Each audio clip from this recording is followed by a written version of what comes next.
let's continue that.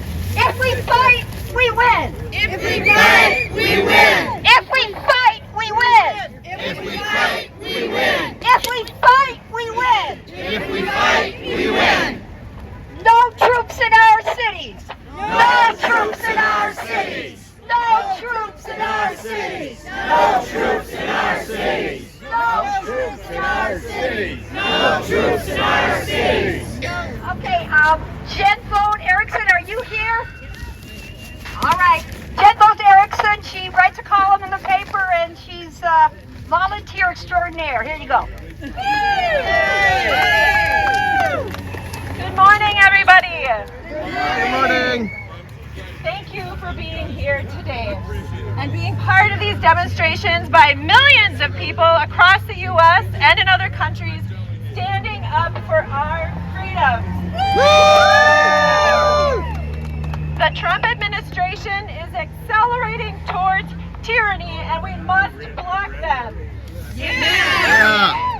Thank you for paying attention and taking action. It is so good to see so many familiar faces and so many new faces. This is a huge turnout. Thank you.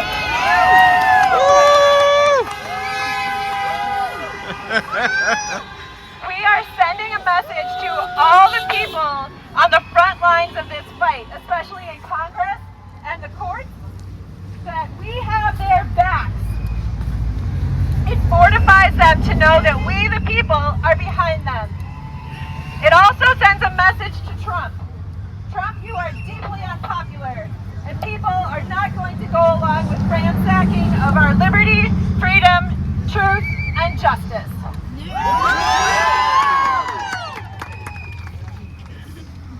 I'm going to talk about the First Amendment because that is the amendment to our Constitution that protects all our other freedoms. In a nutshell, the First Amendment is about freedom of conscience. It specifically protects, 1, the freedom of religion, the freedom of speech, the freedom of the press, freedom to peacefully assemble, and freedom to petition the government. The Founding Fathers believed wholeheartedly in the freedom of conscience, that this is an inalienable right and it's necessary to secure the blessings of liberty. And I want to speak directly to the freedom of speech and the press. These are both necessary for the discovery and spread of the truth. The Trump administration is attacking freedom of speech and the press every single day. Trump hates criticism and he wants to tell lies in a bubble without question and without consequence. He wants a loyal propaganda corps. He doesn't want a press corps. He wants them to fluff him up and praise him. He has sued major news outlets and many like ABC have just settled for millions of dollars rather than defend their First Amendment rights. The trustworthy news edifice most of us grew up with is crumbling in front of our eyes. Recently, Pope Leo gave a speech to news agencies in which he said, "If today we know what is happening in Gaza, Ukraine, and other lands bloodied by bombs, we largely owe it to journalists."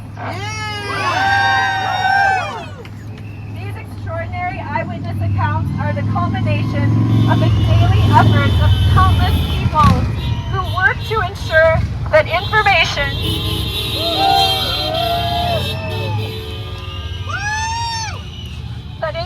is not manipulated for ends that are contrary to truth and human decency. Pope Leo also quoted Hannah Arendt from 1951 in his speech. It was a prescient warning then, and it's still true today.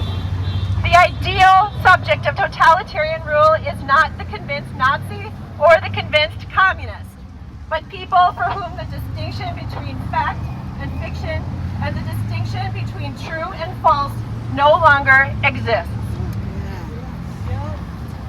I urge you to support independent media that is committed to truth and rigorous investigative standards.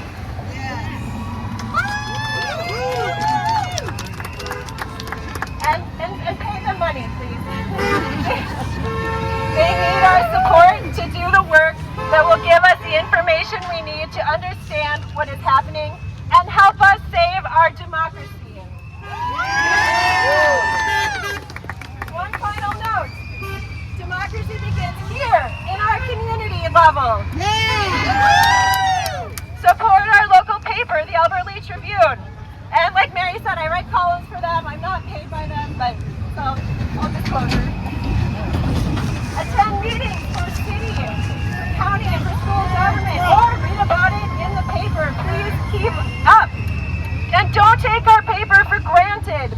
Many towns our size have lost their papers, and those papers are critical for government oversight. We have been extremely and extraordinarily lucky to have First Amendment protections, and now we have to defend freedom of conscience and the truth like never before. It is up to us. Yes.